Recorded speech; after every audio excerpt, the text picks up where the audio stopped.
We're going to start our journey today by relaxing ourselves using our breathing, by observing how the breath goes in and out of our bodies very quietly, as if it's on autopilot. Notice how, as you breathe in a little bit deeper, your chest swells gently.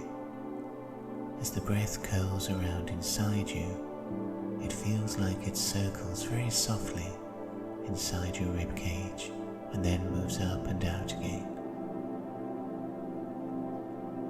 Try deepening your next breath a little bit more. Feel it gliding down into your throat, your lungs. Notice how your shoulders rise and fall. The breath moves in, curls inside you like a wave, and then goes out again. As the breath moves in and out like this, imagine it splashes against any hard muscles that are in your body. It makes all of you soft, much lighter, like you're made of rubber.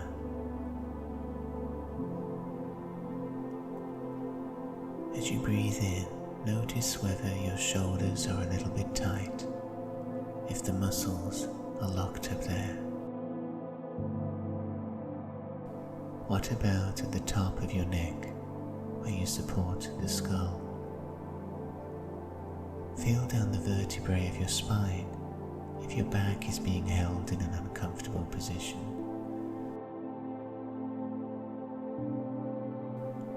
Breathe in and out and scan yourself for where muscles are not relaxed, where you're holding yourself in place, and whether you're sitting or lying down.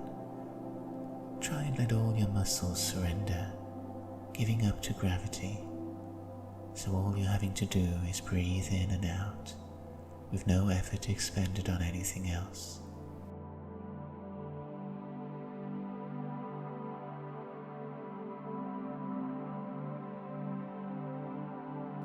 Imagine each breath in makes you feel more light, more calm, and each out breath takes away any hardness found inside your body.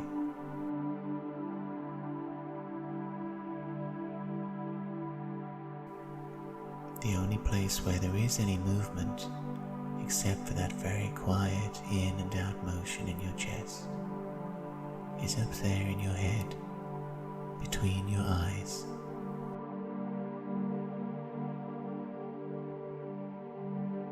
Where the part of you that thinks normally sits. Tiny but immensely powerful, it can interface with any point of the universe, anything you can imagine.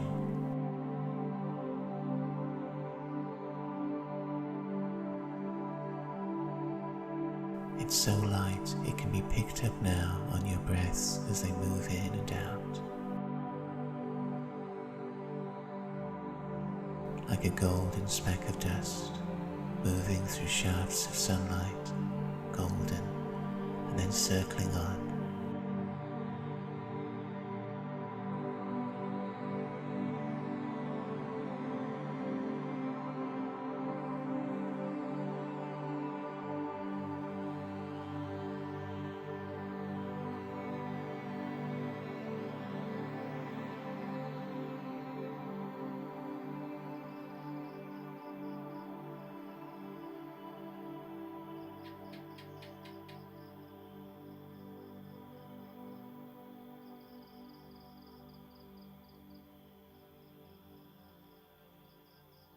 Now imagine you're walking forwards. You're moving along a pathway through a jungle, a pathway of very old stones, cobbles worn smooth over the centuries.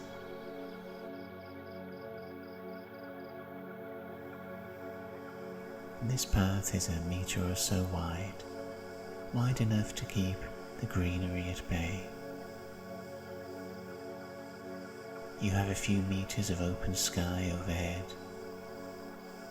You have room to move your arms about as you walk forwards.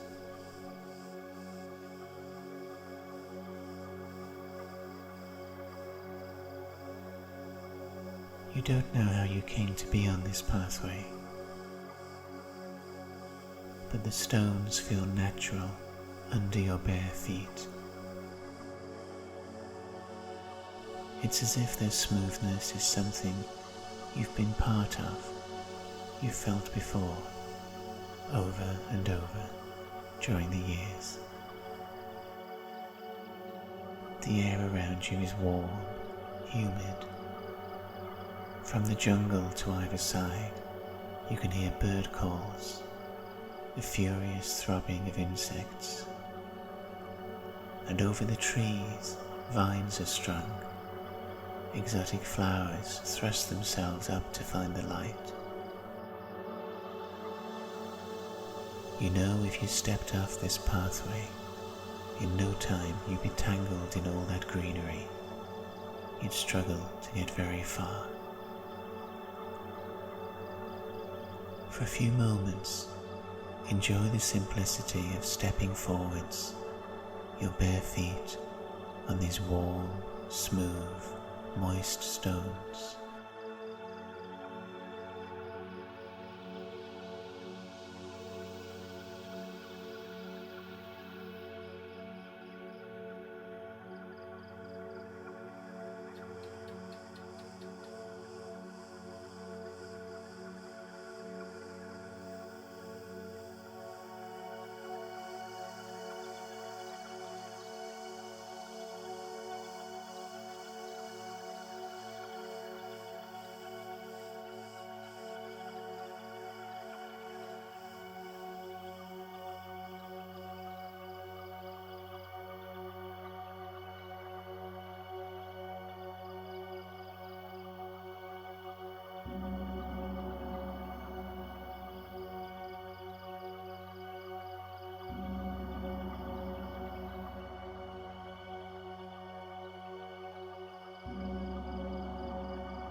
You've been walking for some time, and the pathway has risen higher.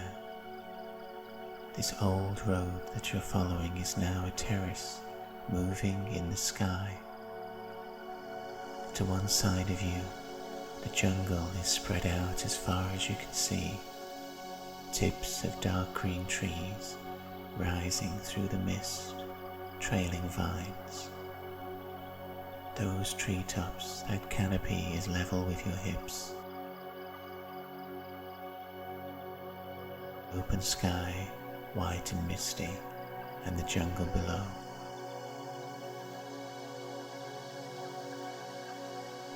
And on the other side, a green hill rises.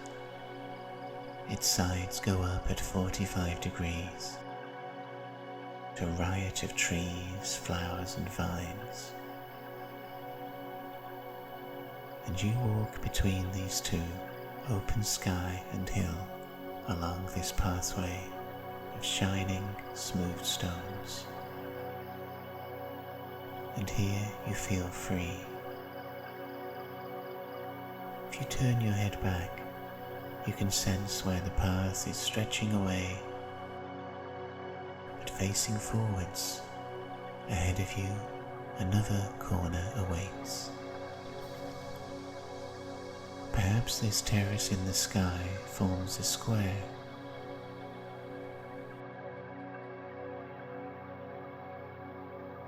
The corner draws closer. The warm wind is moving over you, a film of sweat on your skin. As you walk on, there's something pulling inside you, in your heart area. It's as if you could, at this coming corner, faced with all this open sky, simply leap very easily, leap off and fly, take to the sky. But just now we will stay walking onwards. We'll stay on the path.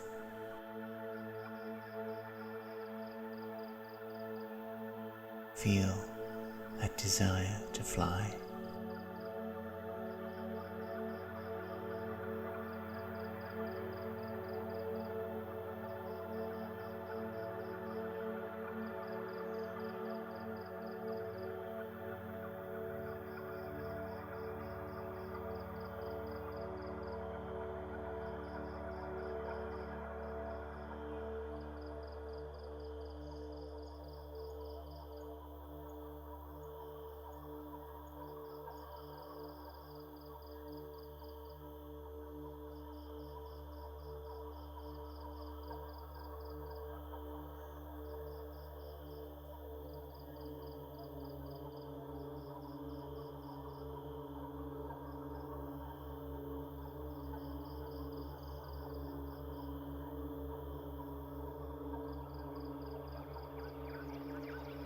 We've travelled along the 4 sides of this square of pathway. You still have open air to one side of you, the rising hill on the other, and as you've gone forwards, you've become sure that this is an artificial hill. On the terrace that you follow along, sometimes there's exposed ancient stonework, sandstone blocks visible under thick old roots strangled by vines. And when you look up this hill to one side of you, it does seem to have a blockiness. Very faintly, you could make out that it once must have been a series of tall steps. Steps big enough perhaps for a giant or a god. But for many years the undergrowth has hidden it, has smoothed it under its curves. Stop walking here. Place your feet firmly on those warm cobblestones, so you're facing the hill directly. You have your back to the open sky, and before you, you hear the calls of the birds, the buzzing of the insects. They go through your body like they're shaking each cell into its proper place.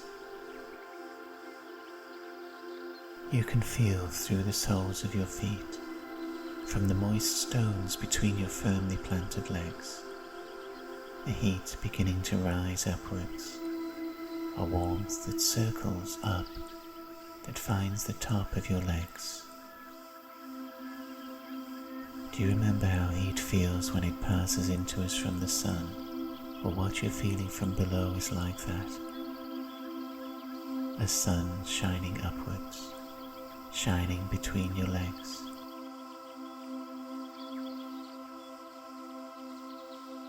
That heat is going to circle.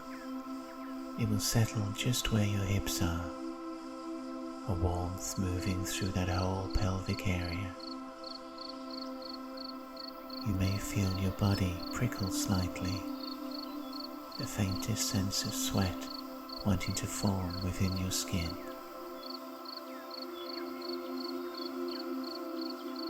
We want to welcome that heat into that area, but not allow it to go higher up. It will come in through your legs.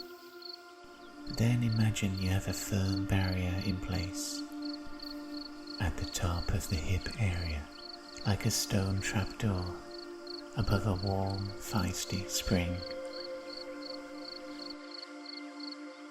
Observe if it moves fast or slow. Does it feel like it's two-way, like it can come up and flow back down again out of you? Observe whether you're able to gently will it to go up and down into the earth through you.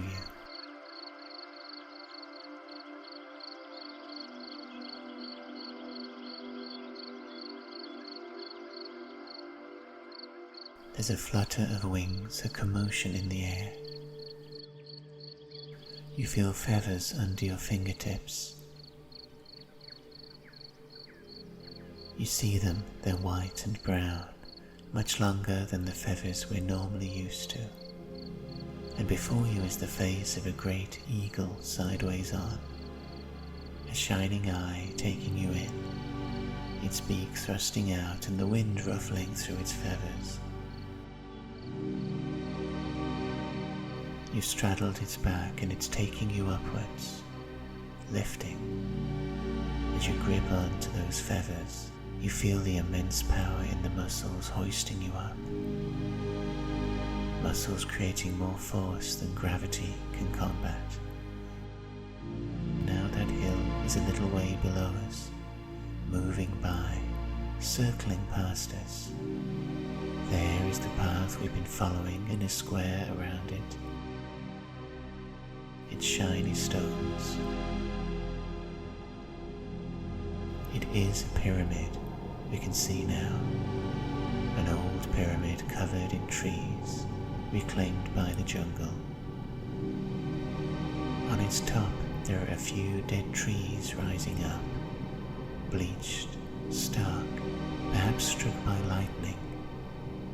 These bare trees stand out, and it's where the eagle is now setting us down.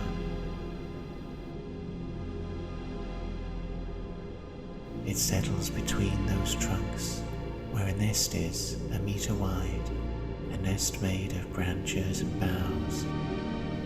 Here we are at the apex of the pyramid, and you can see to every horizon. A mat of greenery, becoming hazy in the distance with clouds, flat except for the bumps of other forgotten pyramids.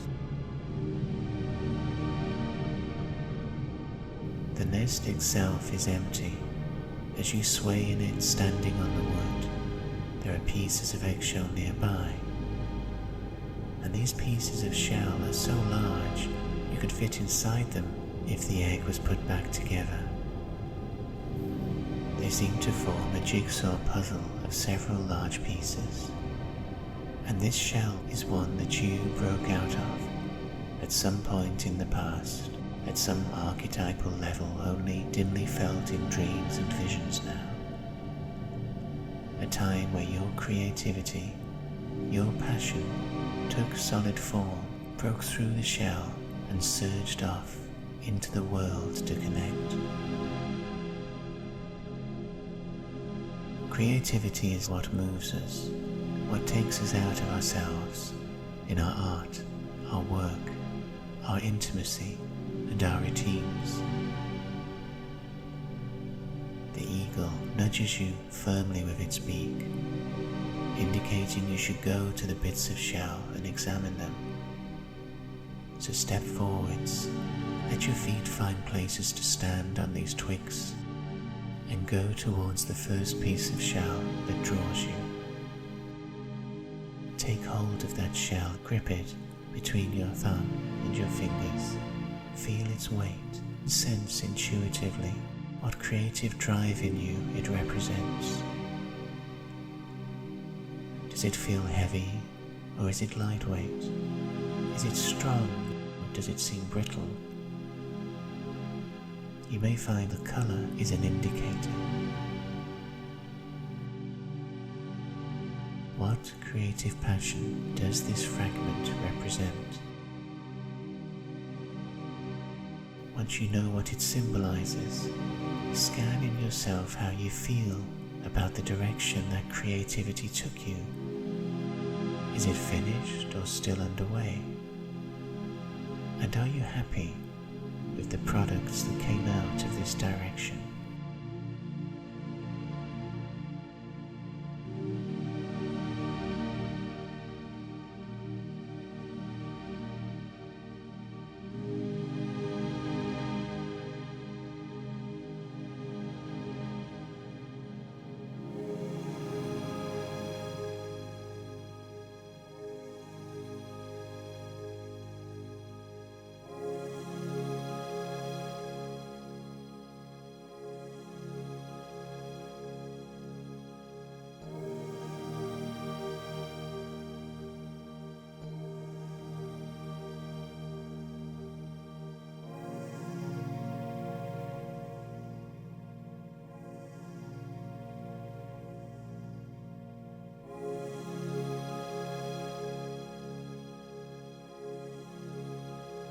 The eagle nudges you once more.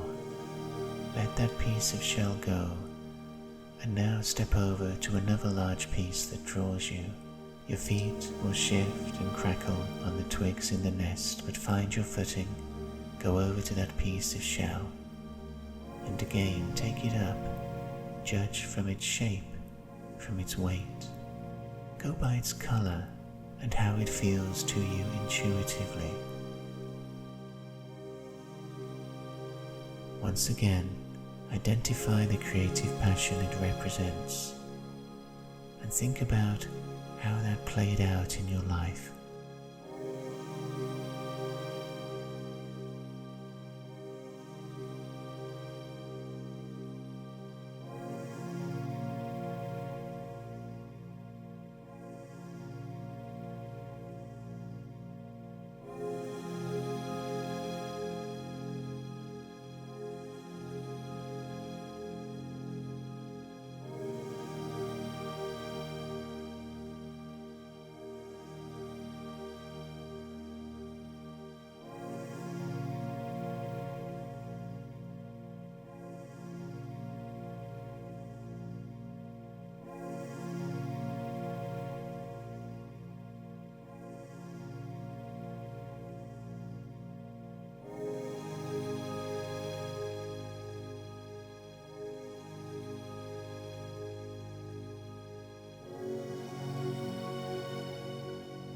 You notice a faint seam running through the sky, a jagged line cast like a shadow faintly over the clouds. From the faint differences in hue up there, you recognize the two pieces of shell that you've been examining now have been magnified. They fuse up there in the stratosphere, curving to fit the sphere of the sky. Turn now in the nest and find a third large piece of shell. It may be thrown a little way further out than the others.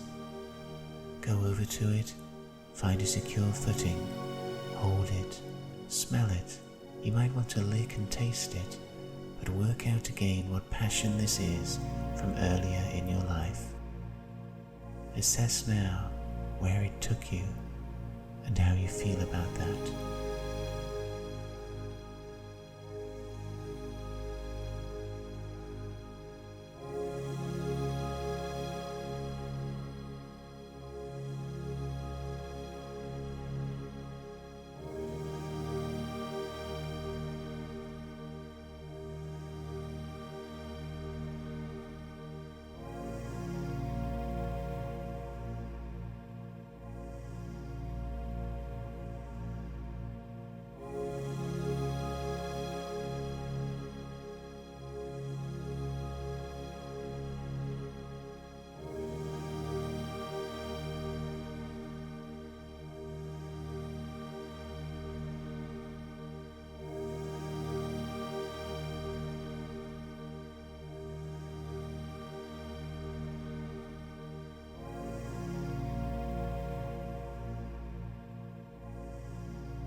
Now, if you search in the sky, you can detect where that third piece of shell has fused to the other two. But there are still many more fragments around you in the nest, much smaller ones, and they've begun to hover in the air around you. You can bat them this way and that in the air with your fingers. Let your hands play through this small solar system of eggshell pieces, of your creative drives as dissipated through your earlier life, and with your hands sense what all these different urges were, whether they were fads, whether they were directions that were forced on you, if they were things that you outgrew, or were passions that other people cut short.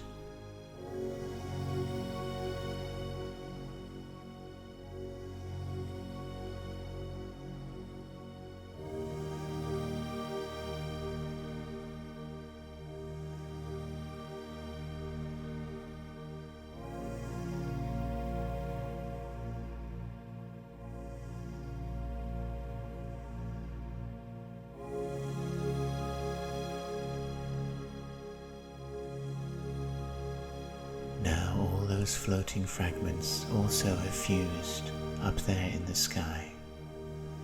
It feels like the egg has reformed to hold you at its center again, but this time there's a living, vibrant world here as well to support you, your desires and your dreams. You're not creating in isolation anymore. We still have the eagle nearby, protecting its nest, protecting you in this work. As you stand in its nest, force your feet downwards through the wood. Shake, turn them, so they go down through the twigs and the boughs, all the way until they're standing on the firm top of the pyramid itself. Stand with your legs firm, touching the ground. Up here all the elements are correct. The sunlight shines on you from above for air. The wind moves round you fresh from the four directions. Falling moisture in the clouds beads in places to form rainbows. And there's moss and roots covering the mud bricks below your toes.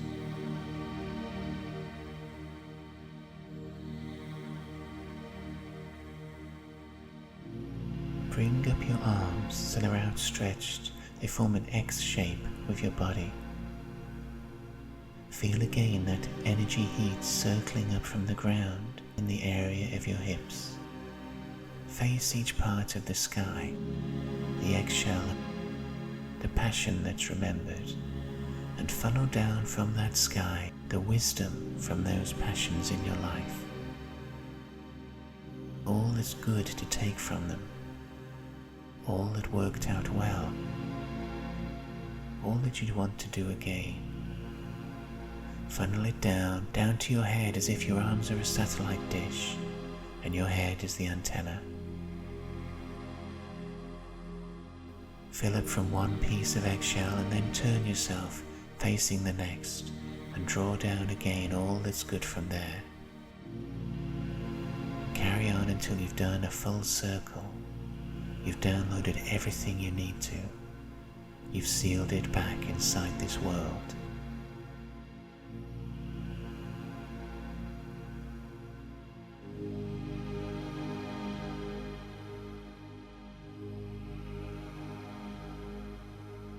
This energy you're bringing down may feel warm and golden like sunlight.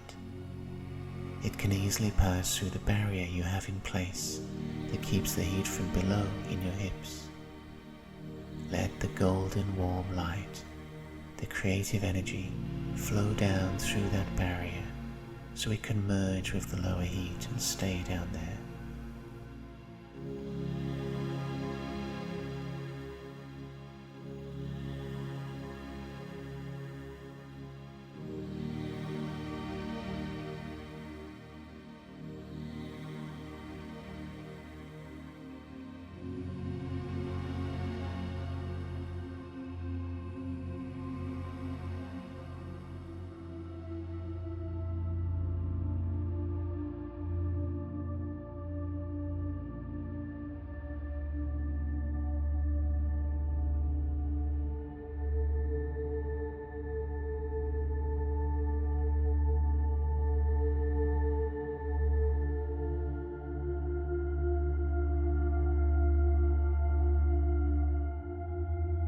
The light is changed to a dark orange-red built around shadows, and the heat that you are feeling come down from above is now being felt from underneath. You're near the bottom of a cavernous space underground, shaped like a pyramid but upside down. There are terraces of stone blocks rising up all around you, squares of stone, each one wider than the one below. The blocks that make up these terraces have crystals growing through them, shards of moving colour, and there are veins in the rock wall that glow red and orange, hinting at a molten core behind the firm crust of these stones. The air is even more humid. It smells of complex chemical fusions.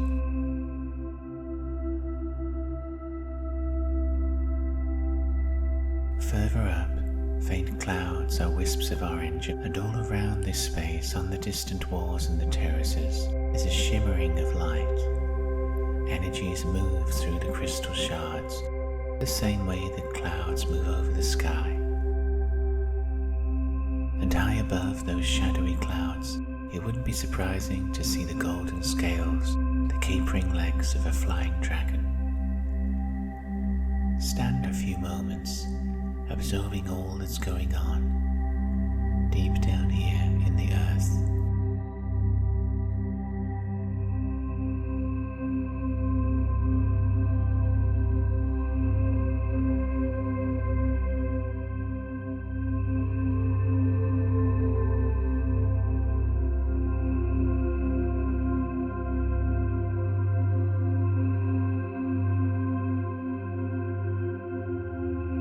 Top of the pyramid, you filled up on your creative impulses, things your personality had control of.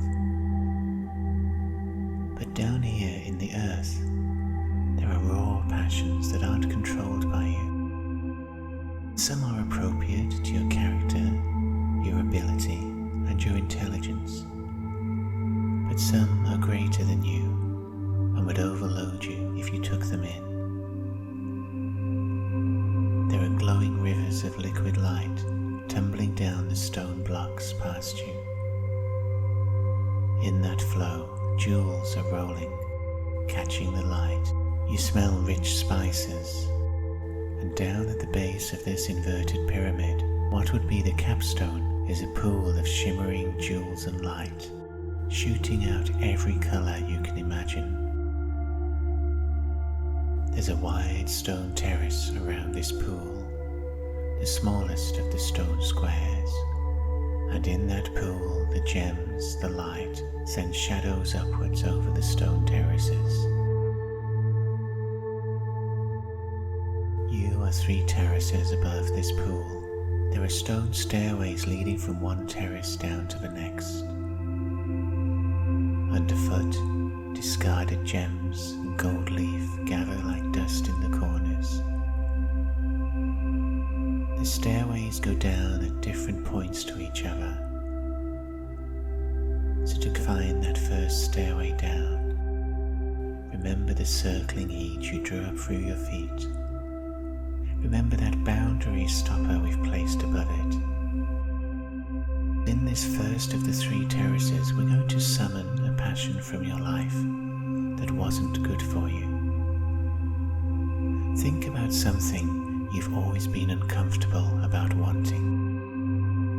Something as a human being you struggled with, maybe for a short period, or perhaps it feels like it was your whole life. It may even feel like it's been misplaced inside you, something never destined to work out well. Here on this terrace, there's a chance to acknowledge the awkwardness you felt about this part of you. On the stones next to you, there's a piece of parchment and a quill, and also a small bottle of ink. Sit down on the stones, feel their warmth underneath you, next to this parchment. Take up the quill, dip it in the ink, and write out as a single word this passion that you've carried in your lifetime and that you've struggled with. Write it on the sheet as one word, and then lay down the quill and fold that paper up. Fold it in tightly.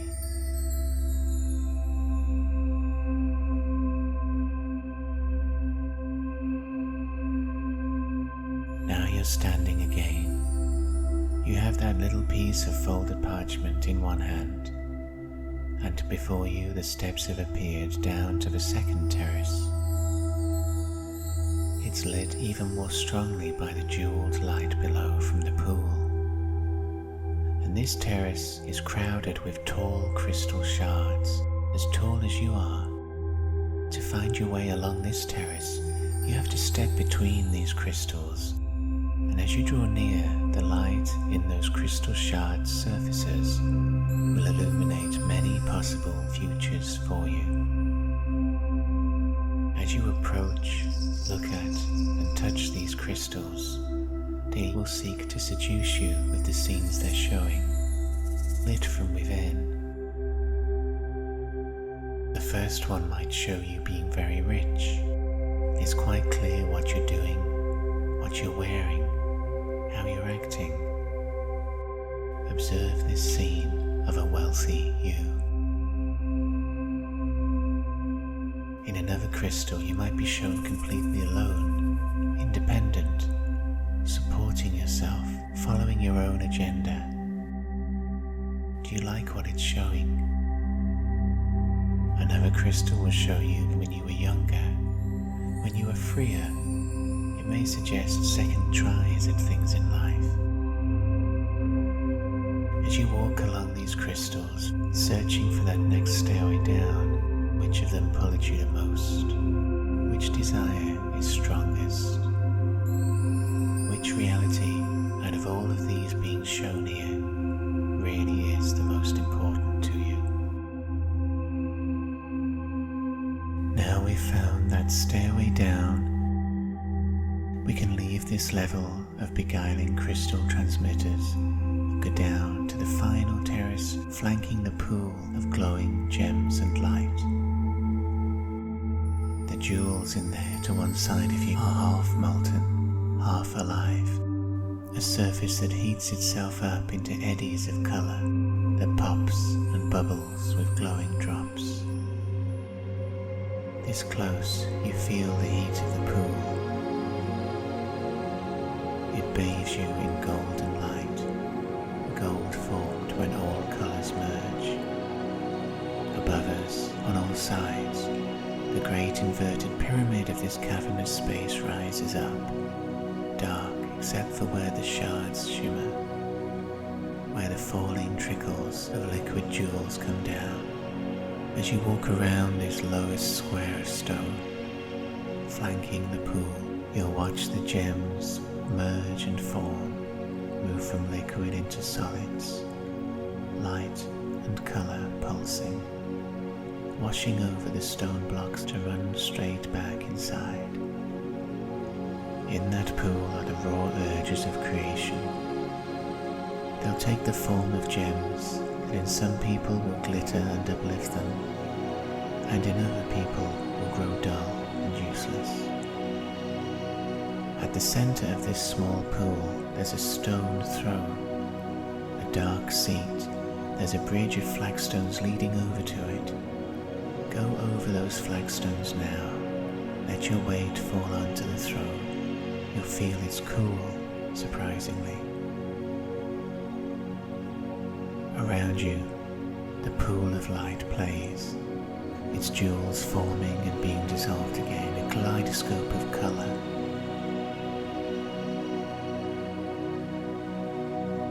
Remember how we folded up that piece of parchment with one word written inside? Bring your hand back with that parchment square held in the fingers, and flick your wrist as if you're going to skim a stone. There goes that small dark square, over the light, over the coiling colours. It disappears into them, and then is swallowed.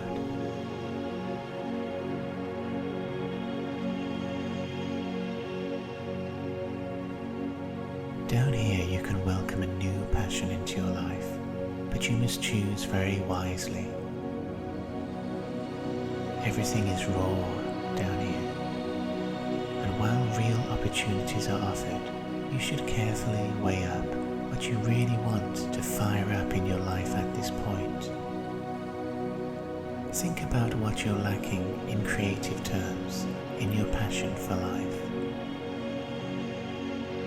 Think about all those crystals we walked through, the different realities they showed. Which of those pulled you the most? We're going to choose a new passion here in a few moments. Rest here on the seat in the middle of this pool, and then welcome in a deep creative power through the armrests of a stone. Feel it come in, find its place, and settle into you.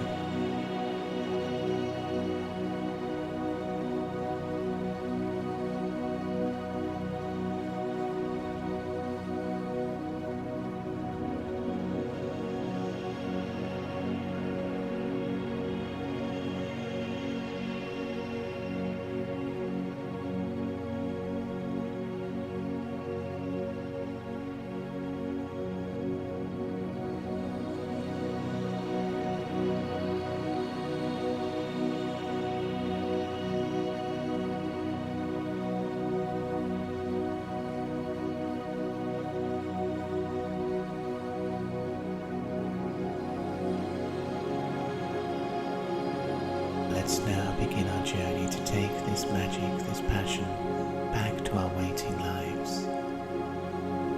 Feel the breeze pick up around you. It finds you and you're as light as a feather or a speck of dust. That warm, humid breeze easily picks you up, lifts you, so the darkness, the colours of this lower pyramid move away from you into the back of your mind. Let's drift now with that breeze, over the landscape of the earth to where you've left your body waiting for you, safely tethered. Feel yourself going through the ceiling, locating where you are, and rest just a few inches above your waiting body. We'll breathe ourselves back into our bodies slowly and carefully. Breathe in now and go down through the top of your head, all the way down through those empty spaces in your body, right down to the feet, to your toes, to your heels. Breathe all the way down there and leave yourself there. Breathe in again and imagine you're going down through the top of your head, circling down through the trunk, down through the legs, to the ankles, to the calves. Leave yourself down there just the right weight. Now breathe in again and let's go down to the hips, down to the thighs and the knees. Leave your essence there so that now it's beginning to feel like your legs are the right weight again. They're attached below you, ready to support you when that's needed. We keep on breathing and now we go down to the hip area, to below the rib cage. Bring yourself back in there, returning the correct weight. Breathe in and feel the way up each of the vertebrae of your spine. Feel your way along where the ribs are spread out like fingers, so you can fill all of that chest cavity. Make it yours. Put it back to the right weight. We breathe in once more, and this time we go down those two tunnels of the arms, all the way down to the fingers and the palms and the wrists. Breathe down again and let's fill up the forearms up to the elbows. And breathe in once more to take ourselves to fill the upper arms, so that along the shoulder blades to the base of the neck. Now the whole body is beginning to feel an organic whole, attached, ready for motion. Let's fill the neck area and inside the head. Breathe in and leave that little thinking point of you back where it normally lives between the eyes. Keep breathing in to find any points of you that still feel empty, that aren't quite the right weight yet. Take your essence there and leave it. Try wiggling your fingers and your toes very gently. And when you feel you are fully back in your body, we'll breathe in once more and now open up your eyes.